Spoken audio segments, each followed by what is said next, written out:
Ever feel like you get English, but when it comes time to actually speak, your tongue just gets tied in a knot? Yeah, you're not alone. And trust me, you are not stuck. Today, we're going to lay out a roadmap to help you smash through that intermediate wall and finally start speaking with some real confidence. So let's dive in. So, does this sound familiar? You can watch a whole movie, no problem. You can read an article and you get the gist. But then someone asks you a question and it's your turn to talk and the words just fizzle out. It's that classic feeling of being stuck, and seriously, so many people feel this way. Man, this quote really hits home, right? I couldn't see real progress. That's the most frustrating part. You know you're putting in the work, but it feels like you're just spinning your wheels. But here's the thing I want you to hear. That wall you feel like you've hit, oh, we can totally break it down.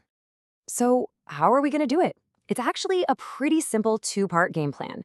First, we're going to build your own personal English world. Then, and this is the important part, we're going to get you to actually use your voice in that world. It's a clear path, and believe me, it really works. All right, let's jump into part 1, building your English world. Look, real fluency isn't about sitting down with a textbook like it's a chore. No way. It's about making English a part of your everyday life, just weaving it right into the fabric of everything you do. This isn't about adding more boring study time. It's about a total lifestyle shift. And here's your checklist to get it done. These are super easy things you can do, like right now. First, switch your phone to English. That's a no-brainer. Second, have English podcasts or music playing in the background while you cook or clean. It's called passive listening, and you'll soak up the sounds of the language without even thinking about it. Next time you're watching a show, try turning off the subtitles. Yeah, it's a little harder, but it forces your brain to actually listen. And finally, read stuff you actually enjoy. A cool blog, a novel, whatever. This is how you stop studying English and start living it. Okay, you've built your world. Now for part 2, finding your voice. This is the big one, right? This is where we go from just taking English in to actually putting it out there. And yeah, I know, this is the part that can be a little scary. But honestly, this is where the magic happens. This is where you'll see the biggest change. And this quote just says it all. I just did it being scared. The secret isn't to wait until you're not afraid anymore, because that day might never come.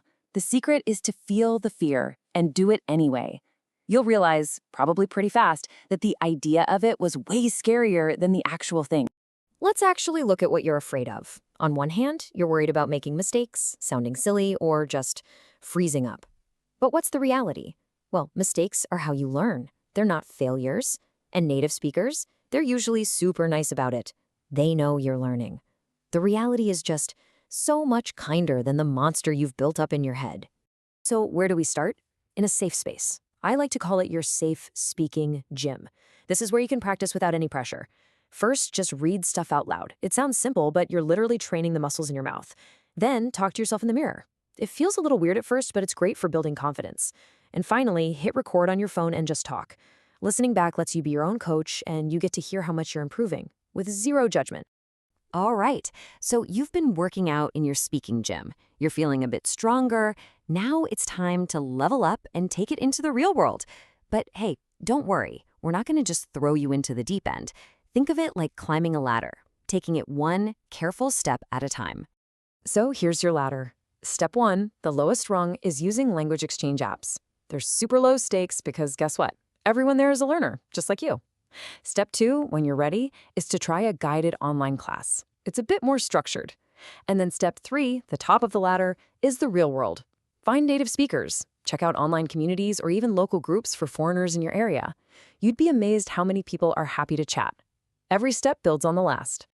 But you know, there's one thing that holds all of this together. The real secret weapon?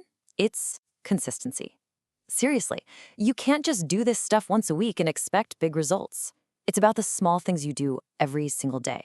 That little bit of practice adds up and up and up. That consistency, that is your superpower. So at the end of the day, getting fluent isn't about some huge heroic jump. It's all about taking one small step and then another and another every single day. So I'll leave you with this question.